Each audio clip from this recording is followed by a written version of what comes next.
Assalamualaikum warahmatullahi wabarakatuh. My name is Sanjaya and I'm from PBEA. I would like to retell in journal. The title is Teaching Narrative Reading by Using the Subtext Strategy for Islamic Senior High School Student. The author is Muhammad Hollandia, Novalingga Pitaloka, and Wahyudianto. Problems in narrative reading comparison also happened to the 11th grade student of MA Patra Mandiri Palembang on Islamic Senior High School in Palembang.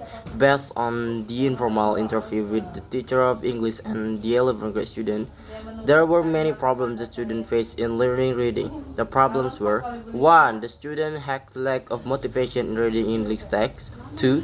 The student had poor vocabulary, so they were not able to guess the meaning easily. 3. The student could not predict the content of the narrative text. 4. The student got difficulty to identify the character of the narrative text. And 5. Some of the students took too much time in comprehending the text. It happened because there was no interesting way to attract their interest in narrative reading text.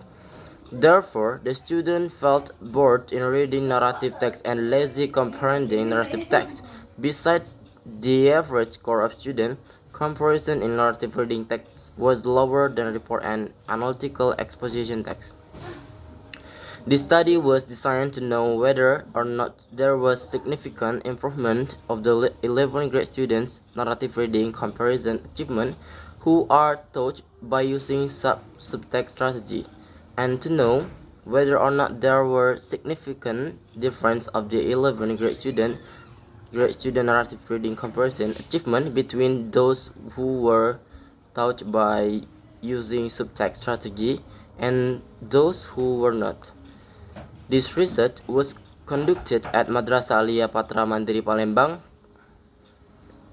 The study used a quasi-experimental design, per-test, post-test, non-equivalent group design.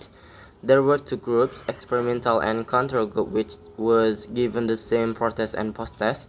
The experimental group was given treatment by using subtext strategy, but the control group was not.